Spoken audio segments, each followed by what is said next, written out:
আশা করি সকলে ভালো আছো, সুস্থ আছো। আজকের ব্লগটা ভাইফোঁটার ব্লগ। দেখতে পাচ্ছ ছোট ছোট ভাই বোনেরা বসে আছে।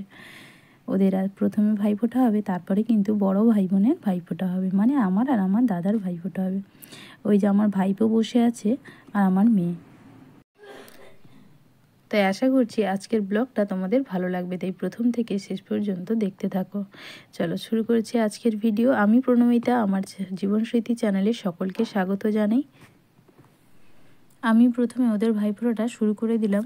ওখানে কিন্তু সবাই ছিল, আমার পিসিমণি পেশাবাবু প্রত্যেকেই এসেছিল, আর দাদা বৌদিও ছিল। তো বৌদি মাঝে মাঝে একটু রান্নাঘরে যায়, দেখে, আবার এদের ভাইফোঁটাটা দেখে, আবার রান্নাঘরের দিকে যায়, এরকমই করছিল।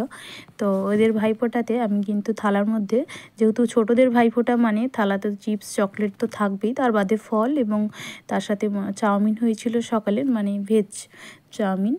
আর তার সাথে থালায় কিন্তু সোনা রূপো ধান দুব্বা ফুল চন্দন আর প্রদীপ সবটা দিয়ে ভালো করে গুছিয়ে দিয়েছি। জানি না অন্যান্য জায়গায় কিভাবে হয়, তবে আমাদের এইভাবে করে কিন্তু ভাইফোঁটা হয়।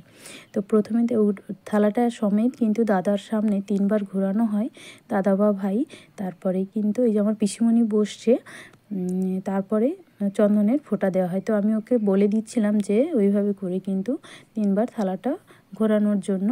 তো সে সেইভাবেই করছিল।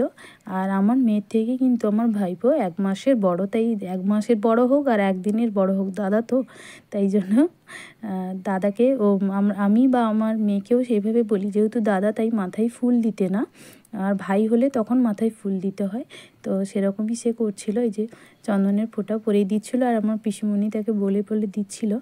তারপরে দুজনকে মিষ্টি খাইয়ে দিচ্ছে, জল খাইয়ে দিচ্ছে। আবার জল খাওয়ার সময়ও খুব মজার একটা জিনিস দেখো তোমরা, দিলে বুঝতে পারবে। ও জল খেয়ে বাবা তার বোনকে আবার খাইয়ে দিচ্ছে, ভীষণ টান, আবার দুজনে খুব মারপিটও হয়।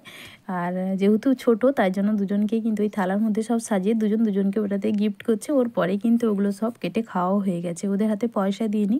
আগের সময় কি করেছিলাম, দুজনকে দুটো জামা কিনে দিয়েছিলাম, তো দুজনকে গিফট করেছিল। তো এবারে সেটা করিনি। এবারে ভাবলাম যে না, ওদের হাতেও পয়সা দেবো না, দাদা যেহেতু দিয়েছে, ওর দাদার হয়ে ওকে দিয়েছে, আর আমার দাদা আমাকে দিয়েছে, তাই জন্য পয়সাটা দেইনি, গিফট তার বদলে ও দুজনকে থালা ভর্তি চকলেট চিপস কিনে দিয়েছে, ওটাই দুজনকে গিফট করছে। এই যে দেখতে পাচ্ছ 2টো প্লেটে সাজিয়ে দিয়েছে। এখন আমি বলছি এখন খাবি না, যেহেতু ভাত খাবি, তার জন্য এখন একটা একটা করে খা, পরে খাবি। এবার ছোট ভাই বোনের ভাইফোঁটা হয়ে গেছে, এরপরে কিন্তু বড় ভাই বোনের ভাইফোঁটার পালা।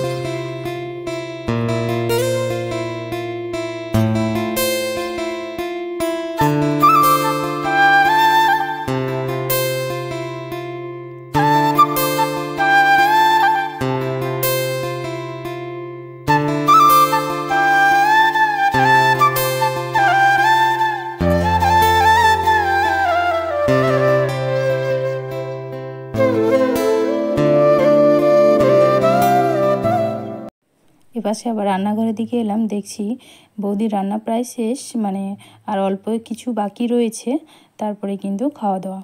তো আমি বৌদি হাতে একটা সসের প্যাকেট নিয়েছি, আমি বলছি ওটা কি নিয়েছো দেখাও।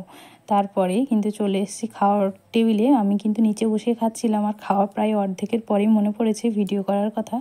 তো আজকের মেনুতে ছিল খাসির মাংস, শাকের তরকারি আর 2-3 রকমের ভাজা।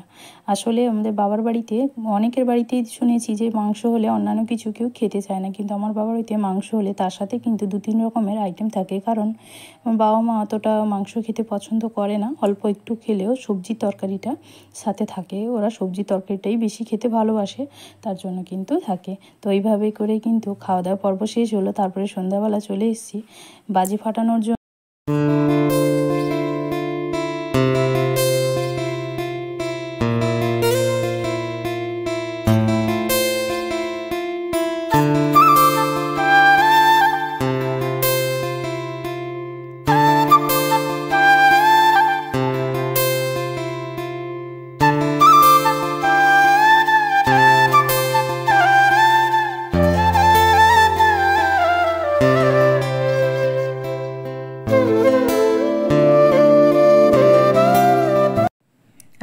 ভাইপো কিন্তু প্রচণ্ড সাহসী। এটা হচ্ছে আমাদের বাবার বাড়ির বাইরেটা, ওখানেই কিন্তু বাজিগুলো ধরার ছিল। এরপরে আমরা ছাদে যাব। আমার ভাইপোকে দেখতে পাচ্ছ কতটা সাহসী। আমার পিসিমণি ওর হাতে দিতে ভয় পাচ্ছে, ও কিন্তু কোনো কথাই শুনছে না। ও ওইভাবে করেই ধরাবে বলে অস্থির হয়ে উঠছে। এরপরেই কিন্তু আমরা ছাদে চলে যাচ্ছিলাম।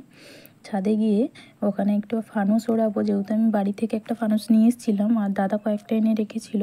তো বৌদিকে দু তিন দিন ধরেই বলছি চলো এবার ছাদে ফানুসটা ওড়াই, যবে থেকে আমি বাবার বাড়িতে এসেছি। ফানুসটা ধরানোর সময় প্রথম ফানুসটা যখন ধরানো হয়েছিল তখন কিন্তু বিপদের সম্মুখীন হতে হতো। ফানুসটা বেশি দূরে যায়নি, ওটা কিন্তু পড়ে গেছিলো আগুন ধরে। তো ওটা থেকে কিন্তু বিপদ হতে পারতো, আমি সরে গেছি, নাহলে কিন্তু আমার হাতের উপরে পড়ে যেত। আর দ্বিতীয় ফানুসটা যখন ধরিয়েছিলাম সেটা কিন্তু খুব ভালোভাবেই ধরে এবং উপরের দিকে কিন্তু চলে গেছে, সেটা তোমরা দেখতে পাচ্ছ। এভাবে করেই ভালো খারাপের মধ্যেই দিনটা কেটেছে। আশা করি আজকের এই ব্লগটা তোমাদের ভালো লেগেছে। যদি ভালো লাগে তাহলে অবশ্যই আমার চ্যানেলটা সাবস্ক্রাইব করে দিও। যেহেতু আমি তোমাদের নতুন বন্ধু, তাই আশা করব তোমরা সকলে পাশে থাকবে, সাপোর্ট করবে।